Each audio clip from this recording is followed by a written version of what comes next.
रथ यात्रा ओडिशा का सबसे बड़ा फेस्टिवल है, लेकिन क्या आप जानते हो कि यह एक सदियों पुराना वचन निभाने के लिए मनाया जाता है। कई सदियों पहले एक वनवासी मुखिया थे, विश्ववसु। वो एक रहस्यमयी देवता की पूजा करते थे जिनका नाम था नील माधव, एक ऐसे विष्णु रूप जो स्वयं प्रकट हुए थे और जंगल में गोपनीय तरीके से पूजे जाते थे। किसी बाहरी को उनका दर्शन कभी नहीं हुआ था, लेकिन दूर एक राजा थे, इंद्रद्युम्न, विष्णु भक्त। उन्होंने जब नील माधव जी के बारे में सुना तो अपने राजपुरोहित, आशी और ज्ञानी लोगों को हर तरफ भेजा उनको ढूंढने के लिए। आखिर एक ब्राह्मण विद्यापति कलिंग के जंगलों तक पहुंचे। विश्ववसु विद्यापति की आंखों पर पट्टी बांधकर ले गए नील माधव जी के दर्शन कराने, और जब विद्यापति ने श्री विष्णु का स्वरूप देखा तो वो स्तब्ध रह गए। लेकिन वापस आते वक्त विद्यापति ने रास्ते में सरसों के दाने गिरा दिए ताकि बाद में वो रास्ता पहचान कर अकेले वापस आ सके।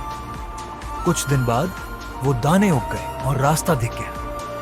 राजा तुरंत वहां गुफा में पहुंचे, लेकिन तब तक नील माधव गायब हो चुके थे।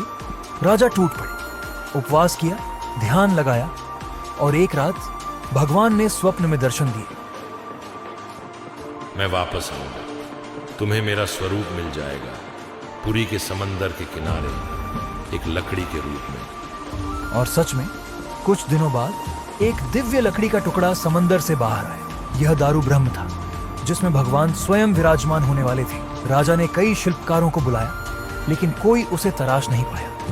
तब एक अलौकिक वृद्ध कारपेंटर आया और सिर्फ एक शर्त रखी, मैं 21 दिन तक काम करूंगा और तब तक यह दरवाजा नहीं खुलेगा।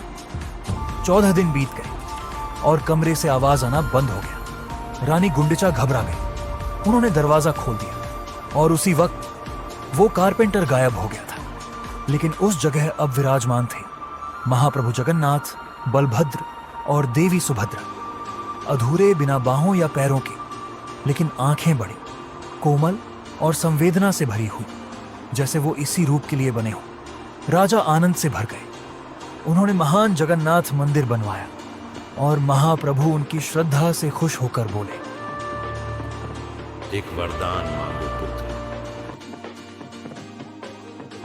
हमारे सीरीज का जहां हम अनकवर कर रहे हैं इतिहास का एक ऐसा हिस्सा जो ज्यादा प्रचलित नहीं है। जब भगवान ने राजा इंद्रद्युम्न को वरदान मांगने को कहा, इंद्रद्युम्न बोले, मेरा कोई वंशी ना हो ताकि कोई आप पर अधिकार ना जमा सके, ना ही इस मंदिर पर। यह मंदिर मैं समाज को समर्पित करता हूं। भगवान जगन्नाथ मुस्कुराए और बोले, तथास्तु। मगर यह बात जब रानी गुंडिचा को पता चली, वो काफी उदास हो गई। उन्होंने भी व्रत किया था, इंतजार किया था, तो अब उनकी एक ही शिकायत थी, मैं कभी मां नहीं बन सकती। ये आपने कैसा वरदान दे दिया प्रभु। महाप्रभु उनका दुख नहीं देख सके और बोले, तुम एक वरदान मांगो पुत्री। रानी ने कहा, मेरे पास अपने बच्चे नहीं होंगे तो मेरी एक ही इच्छा है, तुम मेरे संतान बन जाओ। तुम और तुम्हारे भाई बहन साल में एक बार मेरे घर आओ, एक भगवान के रूप में नहीं बल्कि मेरे बच्चे बनकर। मैं तुम्हें तुम्हारा पसंदीदा खाना खिलाऊंगी, तुम्हारी मां बनकर ख्याल रखूंगी। फिर तुम वापस अपने मंदिर जा सकते हो। इतनी मासूम इच्छा को जगन्नाथ महाप्रभु कैसे इनकार करते। भगवान मुस्कुराए और वरदान दे दिया।